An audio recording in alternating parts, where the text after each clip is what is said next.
Hello and welcome to another edition of Issues with JIDE. Here we'll talk about actions and inactions of those who shape our political and national landscape and how these impact us positively or otherwise. I'm Ibrahim Shita. Today on the show, DSS loses again as another court quashes Emefiele's arrest and detention. Also, reps demand salary allowances increase over fuel subsidy removal. And later on the show, Tinubu battles food inflation, declares state of emergency. In the course of the program, we take your questions, but first subscribe to our YouTube channel and drop your questions in the comment section. It's important to also mention that we can only read comments from whose names are clear and are about the issues discussed. I have joining me via Zoom the maestro himself, Babajide Kolade-Otitoju. It's good to see you again this Saturday evening, Bikil.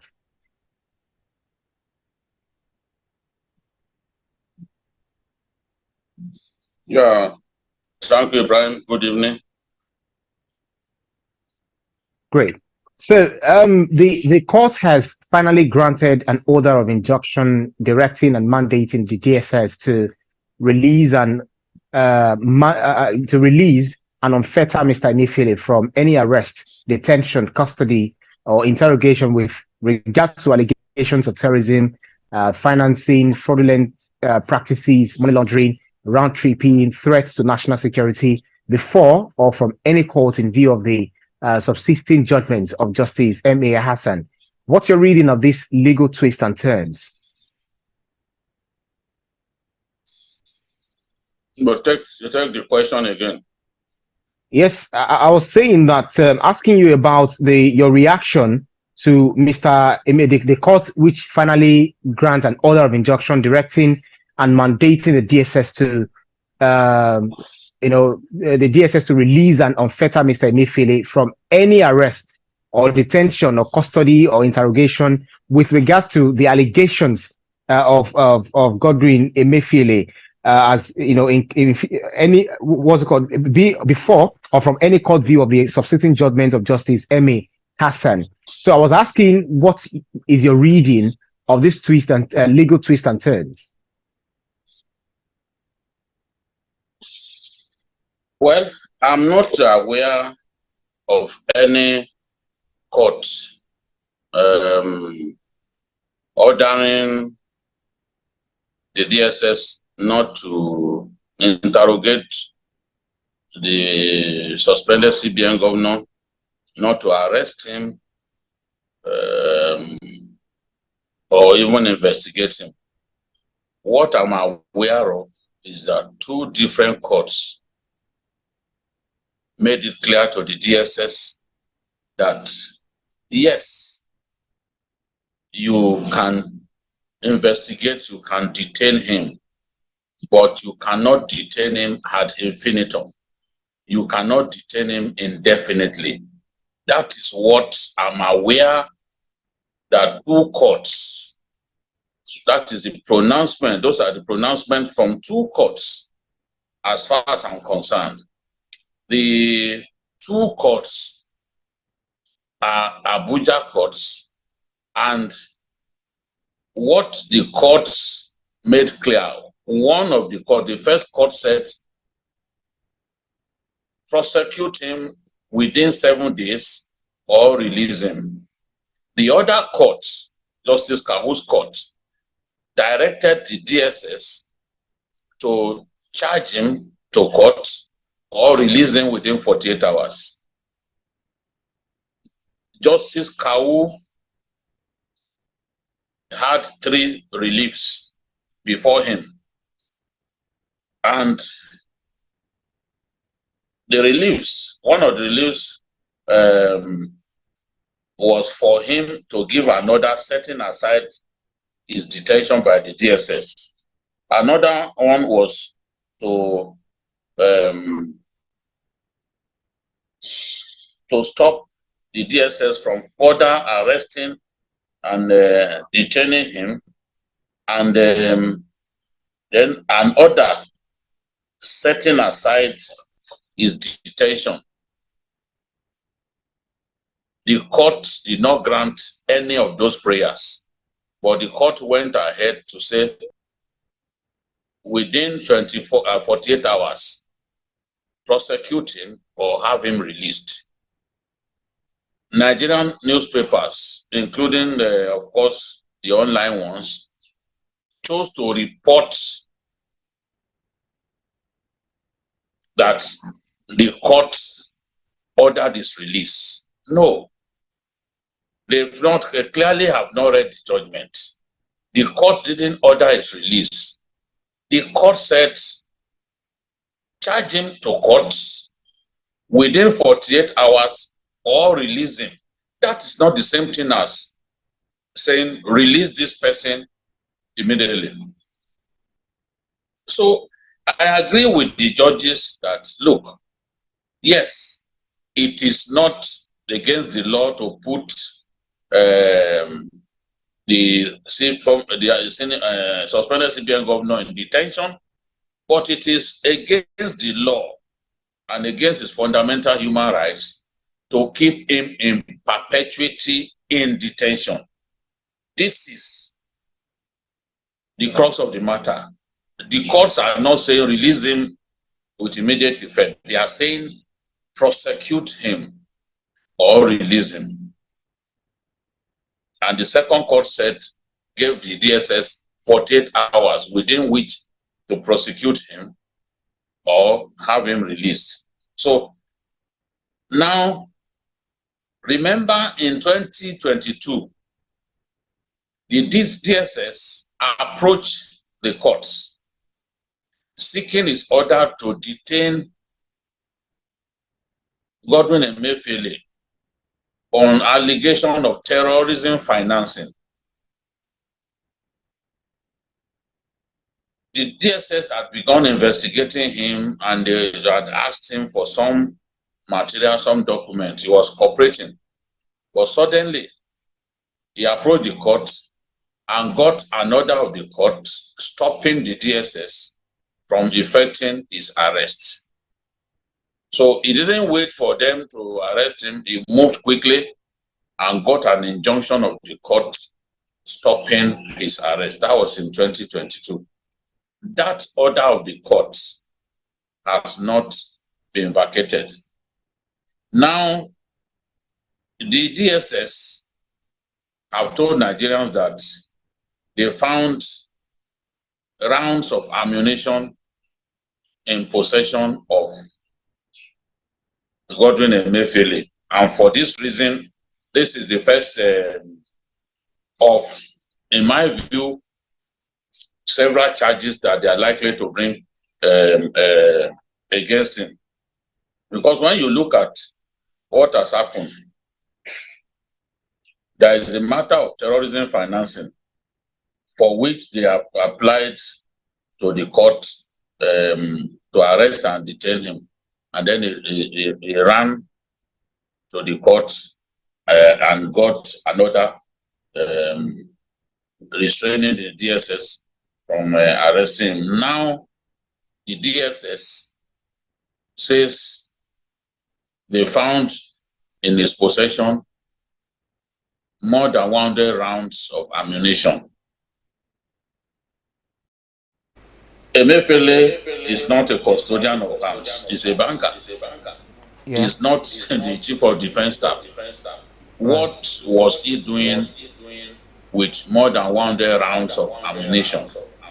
Who supplied him? It's not working. Definitely, this is something that the DSS would want answers to. And this naturally has triggered fresh suspicions, because if we are accusing a man of suspected terrorism financing, and suddenly you found arms and ammunition in his custody, what was he doing with such weapons? Some people have argued that, oh, is that why they have kept him for this long? I mean, we don't have a liberal gun law in our country, whereby Babajide Kolade-Otitoju can keep more than 150 rounds of ammunition in his custody. I'm not a soldier. I do not belong to the armed forces. Even if I had my gun licensed, what is the nature of the license that I got? Does the license that I got permit me to keep more than 100 rounds of ammunition in my house? So definitely, it is neither here nor there when people say, oh, so after keeping for all these days, is just some rounds of ammunition that they found in him that they have used to charge him. Of course, the DSS spoke earlier about infractions. So they were clearly, their options are open. If in the final, they get the earlier order of the court restraining them from arresting him on suspicion of terrorism financing vacated.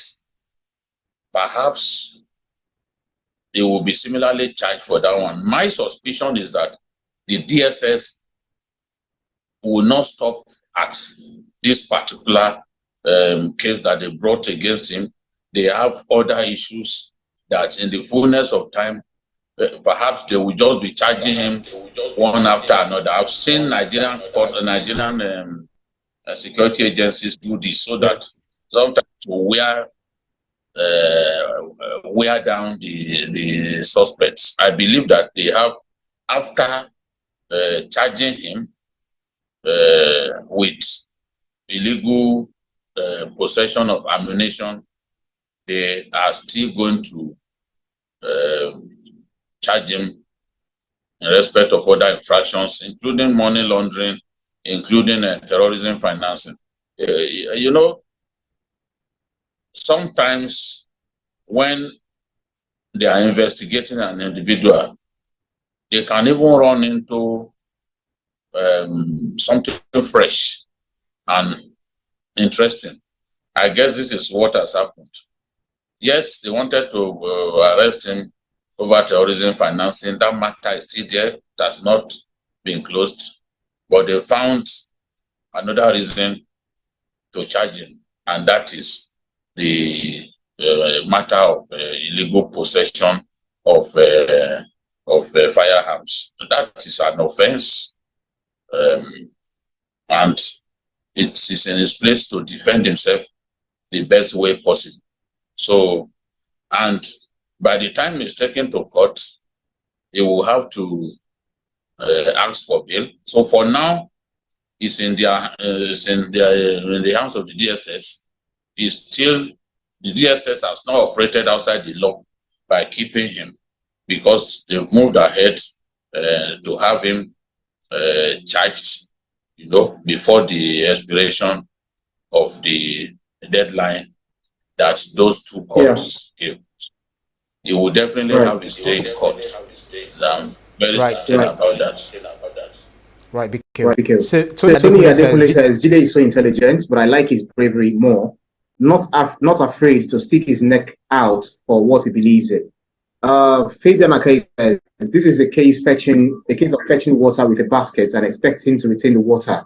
We must build watertight cases against corrupt persons before prosecution, or else this merry-go-round would never end. Felix Akiode says BKO, his lawyer claims that he has a gun license. Justice Ademola was charged for that. It went nowhere. Marvin Odita, I would like to say that when you post once, just maintain that one post. Don't spam us with the same thing you're posting. He says, this arrest of Emefiele is a witch hunt. Princess Bola Grace says, that's if DSS is saying the truth.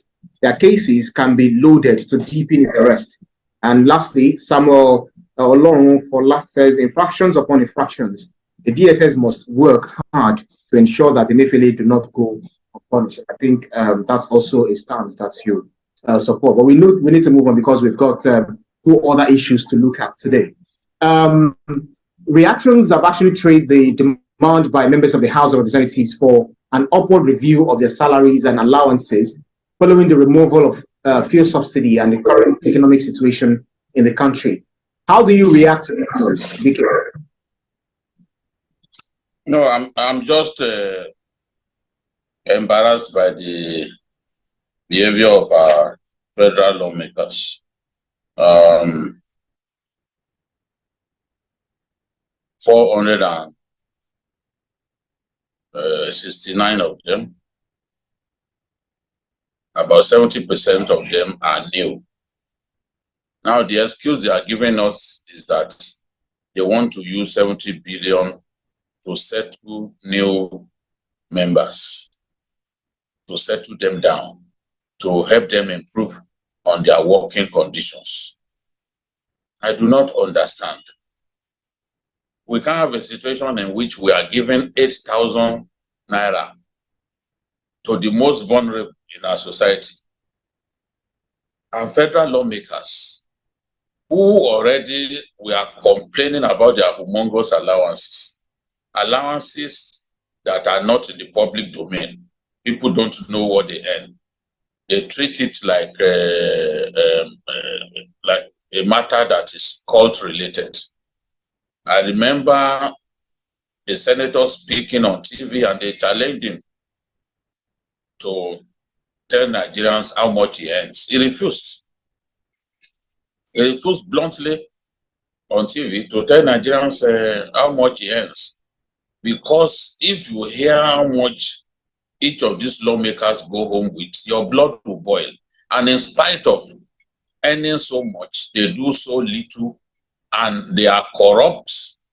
They are told to do oversight work on ministries, departments, and agencies of government. The first thing they think of doing is to first go and collect bribe from the people that they are supposed to be oversighting. That's why there is so much corruption in the land, because those who have the duty of fighting corruption, of ensuring that things are done according to the law, they turn a blind eye once their palms get greased.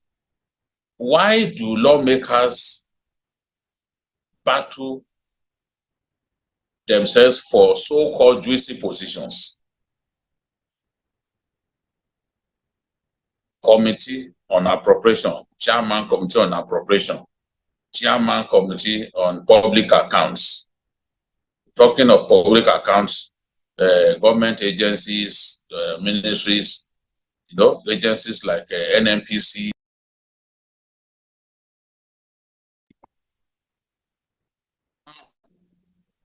All they do is lobby for these chairmanship positions so that they can use their position to make money from these government agencies, collect bribes in dollars from these agencies of government. Even universities, before they defend their budget, federal universities, before they defend their budgets, they are told to bring money for our federal lawmakers.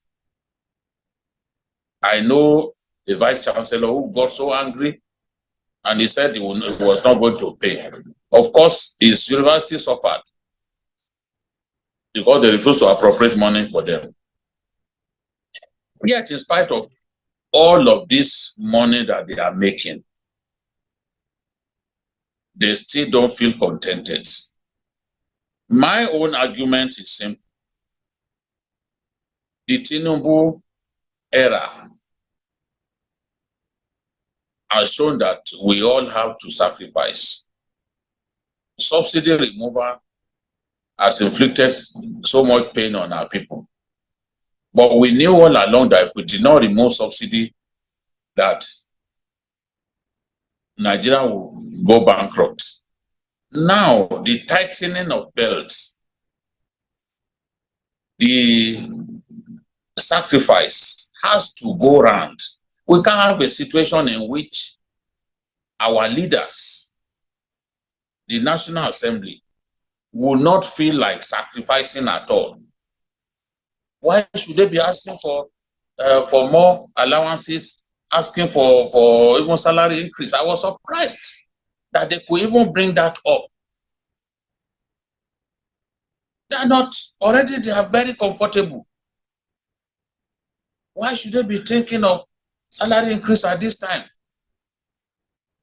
So what I suspect will happen now with the 70 billion that they've asked for is they will simply allocate money to themselves to cushion the effect of subsidy, because they were complaining to the Speaker of the House of Reps that, look, it's no longer easy to do this job, because of subsidy removal. There's a need to increase our allowances and all that.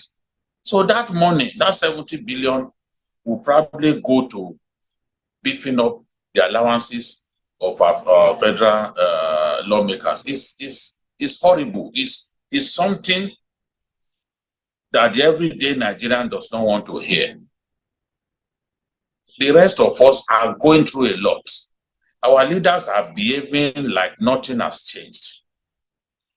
If President Tinubu wants Nigerians to support him all the way, support him every step of the way, he has to cut down on the cost of governance. And when we are talking about cutting down the cost of governance, we have to look at the National Assembly. I've spoken before about what the president of Senegal did. He scrapped the Senate. I'm not convinced that we even need 2 chambers of the National Assembly. One should be enough. One should be enough. We are a very wasteful country. And in spite of that, 70 billion, to do what? It shouldn't be from their mouths that will be hearing that, oh, because of subsidy removal, you have to increase our salaries and allowances and all that. Come on. Yeah. I'm very disappointed that this is happening. And many Nigerians will be really sad. When we talk about sacrifice, the people in government don't want to sacrifice at all. It's only the downtrodden that they want to see sacrifice. And that's not right. It's not right at all. I don't know how these people reason. Absolutely. Exactly the same thing that Alag Teride says. He says, for me, I think our lawmakers are very selfish in this respect. They ask us to tighten our belts, yet they are not ready to tighten their own too. Fabian says, if the Nigerian lawmakers are requesting for a salary increase, which they would receive, they must sign that they must not take bribes and misappropriate public funds, or they risk life imprisonment. Olusonya Aluko says, good evening, BKO.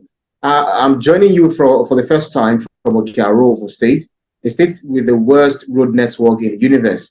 Please address the weakness of our CDAs nationwide. Thanks. And Victor Patrick says, these senators and incoming ministers are already rich people. If they love Nigeria so much and really want to serve the people, they should all be patriotic by refusing to take salaries for a year. BK, just round your thoughts on this issue, and then we'll go to the very last one. Yeah, I like the way the Speaker of the House of Reps puts some level of finality to the matter when he told them, look, a salary increase in allowances for federal lawmakers is not captured in the 2023 budget. So it's like he has kicked the can down the road. But knowing these people, they will bring up this matter again.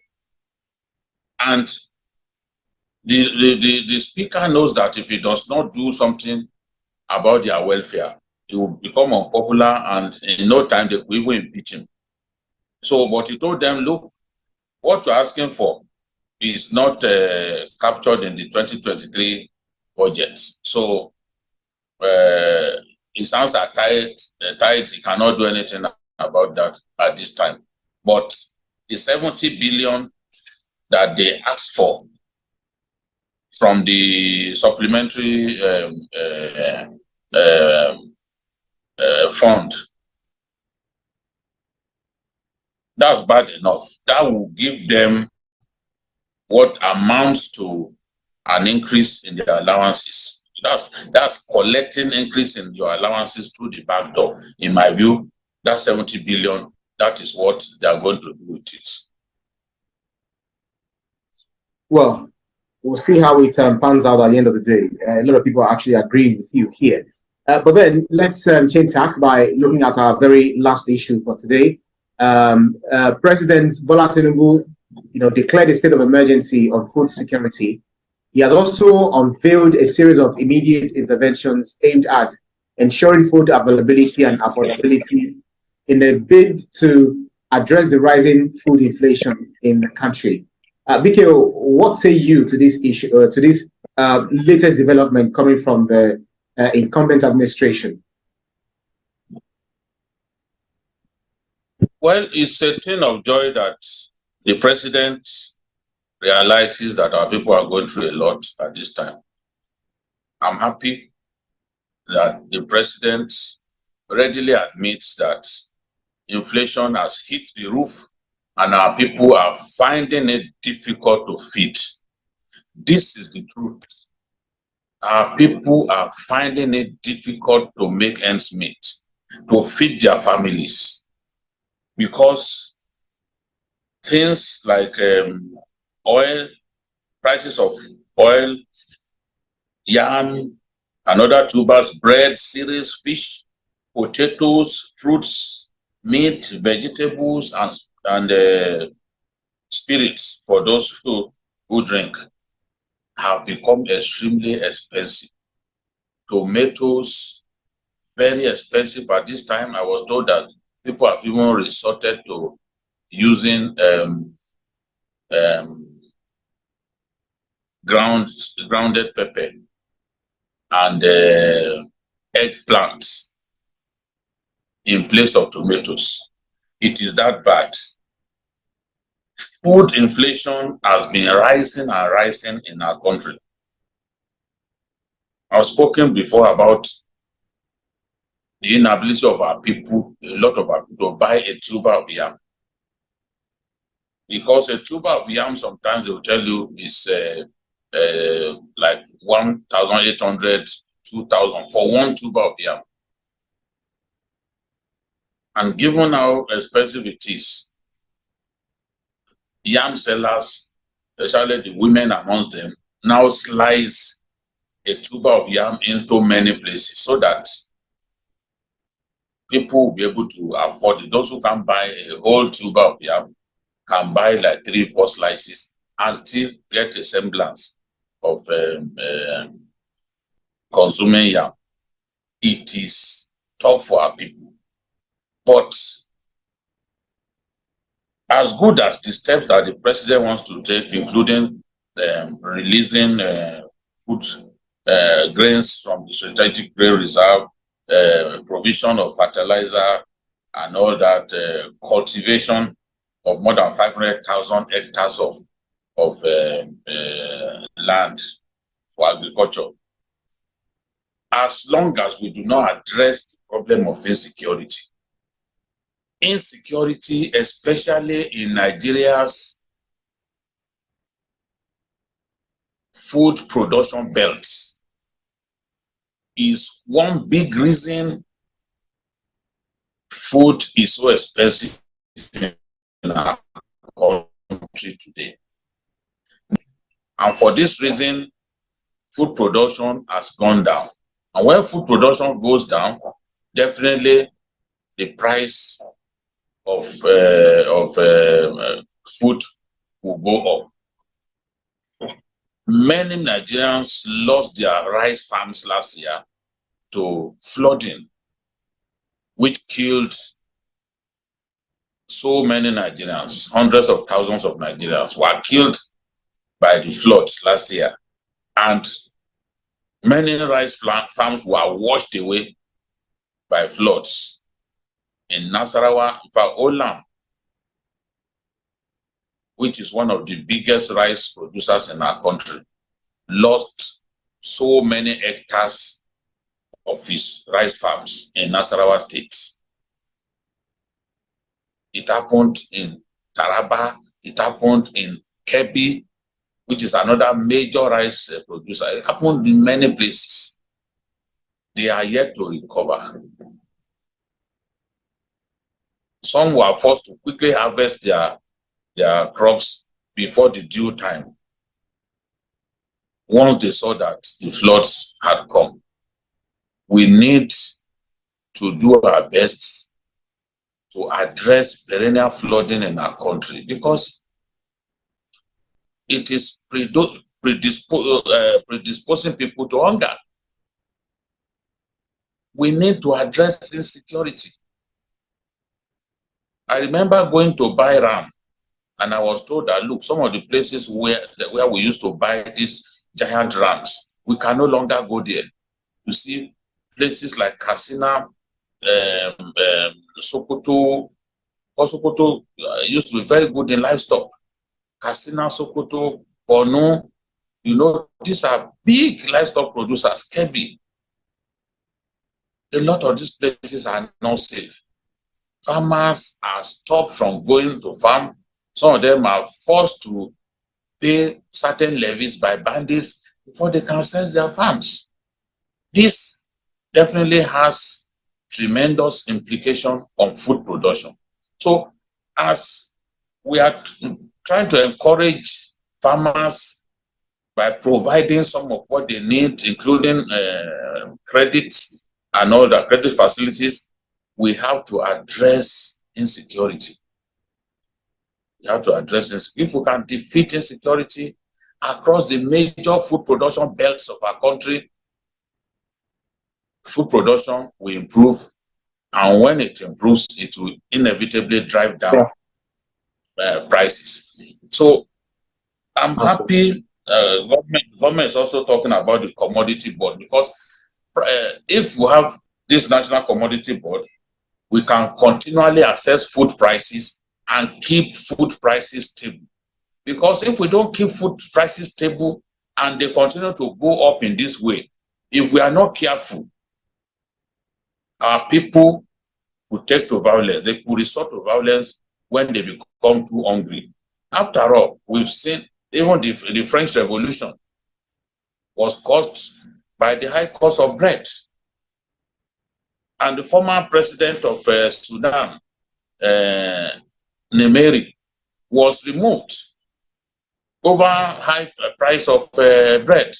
I can't remember how many times bread prices have gone up in our country in the last 2 years.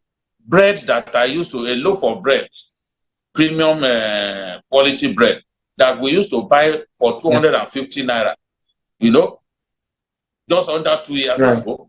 It's now 1,100. So food prices are going up. My friend, he said he likes to buy this Orbit bubble gum. He tried to buy Orbit the other day, and the price had moved up from 300 naira to 1,000 naira. That's the way prices of food items are going up in our country, and when they go up, it becomes difficult for them to even come. That's the truth. So we have to come up with policies to help our people survive this food inflation. Otherwise, it will have serious repercussions on the government. Right, because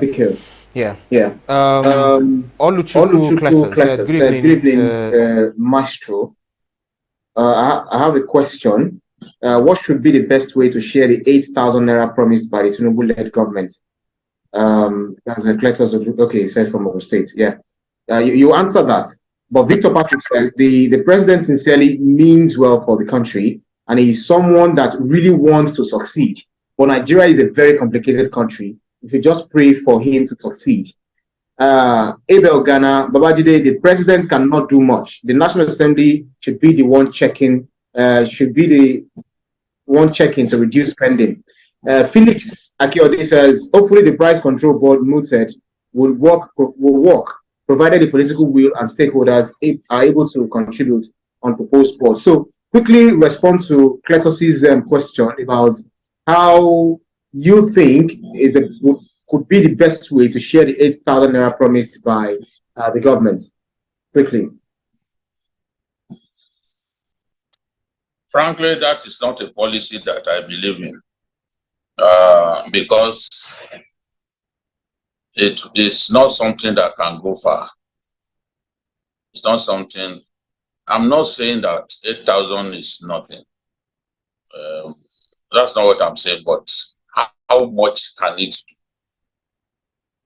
How much can it do in today's Nigeria? For me, whatever we can do to drive down fuel prices, it will reduce transportation costs. And transportation costs is one of the reasons we are having high food prices, because transporters have to, the cost of transportation has to be built into the price of those commodities. So you can't blame the people selling those commodities, because they've had their transportation costs, and transport costs have gone up seriously.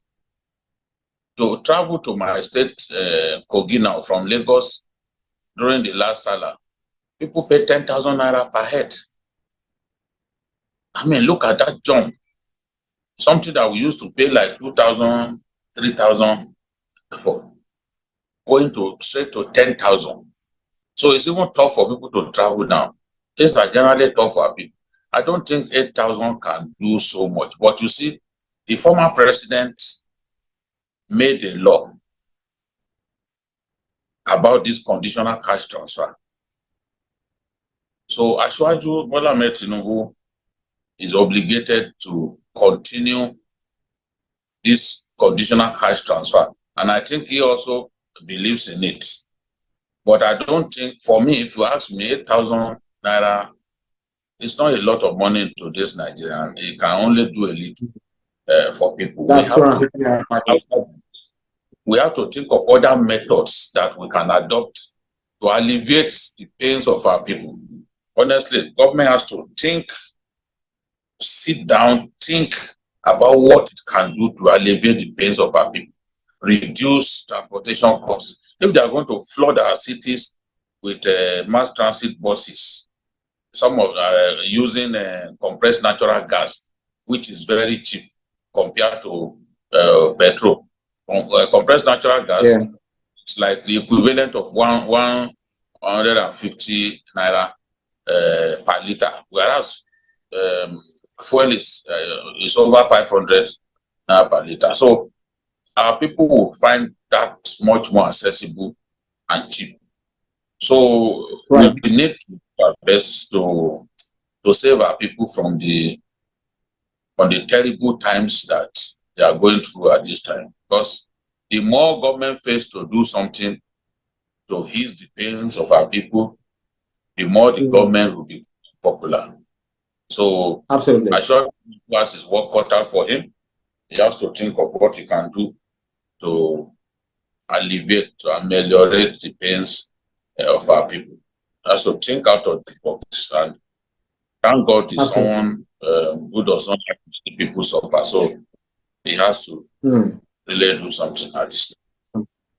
Right. Jami Bamdele says, what BK is saying here about food prices only underscores the importance of declaration of emergency of food and adding it to national security. So BK, there is a comment from Mitun Songa, and I wanted to respond to it as we close. That's the closing thoughts from you. It says, Babajide, please stop giving an impression on live TV, especially on journalist hangouts, that you influence government of the day's decisions and have links with Mr. President. You may not know who is who. Don't be too outspoken. About what? Outspoken. He's asking you not to be too outspoken. About what? About your analysis. You know, he's saying that. Yeah. I didn't hear part of what you wrote. What you mean? Okay, let me take it again. Can you hear me, BK? Oh, yeah. Right. It says, Babajide, please stop giving an impression on live TV, especially on JH, that you influence governments of the day's decisions and have links with Mr. President. You may not know who is who. Don't be too outspoken. I didn't. So where did I say I influenced an opinion, a decision? Government decision. Yes. Where did I? So the truth is, government watches our program. There is no program that Asiwaju Bola Tinubu watches more than JH. I say that I can be quoted. There's no program in Nigeria that he watches like JH. And TVC is on Sky. So that even when he's abroad, when he's in the UK, he can watch us. He watches us religiously. I know this. I'm not boasting. Ask anyone in Aso Rock. In fact, in Aso Rock, they don't joke with journalists hangouts. I remember the day we were attacking the VP, Oshibajo. We didn't know that he was watching us. He called into the program. He called in by himself. And we were all ashamed. We didn't know that he was watching. So they watch us. They know that we give them the right advice. They know that we love our country. They know that we mean well. We have gone past. We are not like the other journalists who are in the business simply because of money. I don't see Mr. President often. And I do not boast that I'm close to him. I don't have to be close to him. But I do my job. I can suggest, I can make suggestions to him. And I know that when I make suggestions, because he knows I'm a patriot, he knows that I mean well, he will look at some of those suggestions and do what is right. We've seen him do that in the past. We've seen other governments to do that. We've seen Buhari do that. We've seen even the president, the former president's wife, take our advice. That is our job. And when I suggested that, Mr. President, there are decent people in the army who can do a good job as service chiefs. And I mentioned 3 individuals, 2 of them from the north, 1 from the south. And at the end of the day, 2 of the 3 guys became service chiefs. It's not just because the president listened to me. He must have listened to other people.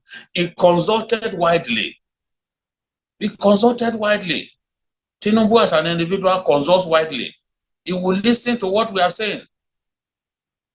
There was a time he watched us and he said, look, sometimes you need to put these things down so that you can send it to those in government. It was during the Buhari regime. So it's not as if I'm boasting or that I want people to know I'm close to the people in government. I've never boasted about being close to people in government. It is their right to obey, to abide by my suggestions or ignore them. But I know that a good number of them know that based on my honesty and integrity, when I make suggestions, it is for the good of our country.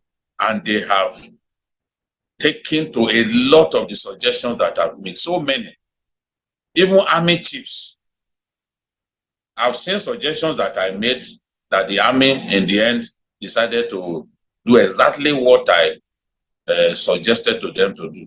So there is a point that you reach in your career that when you make these suggestions and you're an influential journalist, they would want to take a second look at what you have said. If I make suggestions about the army, they see me go with the army to dangerous places. They know that I'm close to people in the army. They know that I mean well. So it's not a matter of being outspoken. I've always been outspoken. I will never cease to be outspoken. This is me, and it's too late to change. Right, Biko. Yeah. So Northern Star agrees with you. He's asking, Biko is not a kid. He knows Tinubu, and Tinubu watches JH. Confirmed. Some of his aides are watching this program right now. Victor Patrick says even Babangida and the rest of them watch Journalist Hangout because this is the only program Nigerians speak through to the government directly. The only TV program in Nigeria where citizens can speak directly to the ears of the government. Well, we just have to go because of our time. That's our show for today's edition of Issues with JIDE. Special thanks to you. Let me add something. Right. Ibrahim, Go ahead, Bikeo. Yeah, I've handed over to you. On Ibrahim Babangida's 80th birthday, we called him from Journalist Hangout. We called him on his birthday. He left his guests to do an interview with us. And he said, Babajide, I did this because of you. There must be a reason for that. All the TV stations in Nigeria, there was no TV station that got Ibrahim Babangida to speak live. The interviews they had for his 80th birthday were all recorded interviews. It was only on Journalist Hangout that he spoke to us live.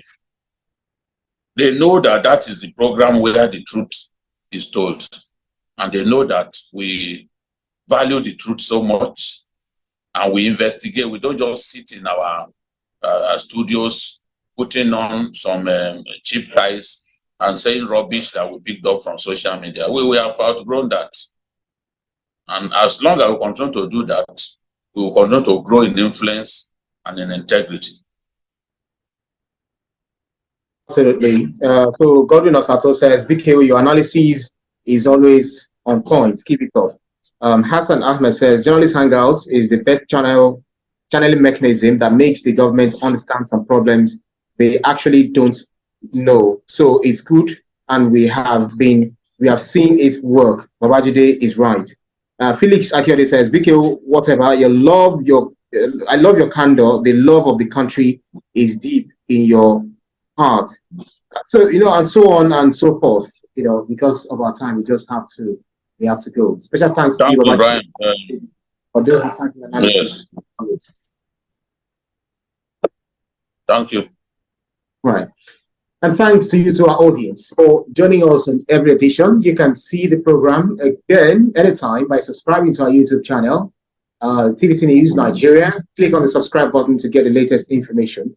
You can also follow us on our social media platforms at TVC News NG, and also at Ibrahim TVC News. On behalf of the rest of the team, I'm Ibrahim Shita. See you again next edition. Bye for now.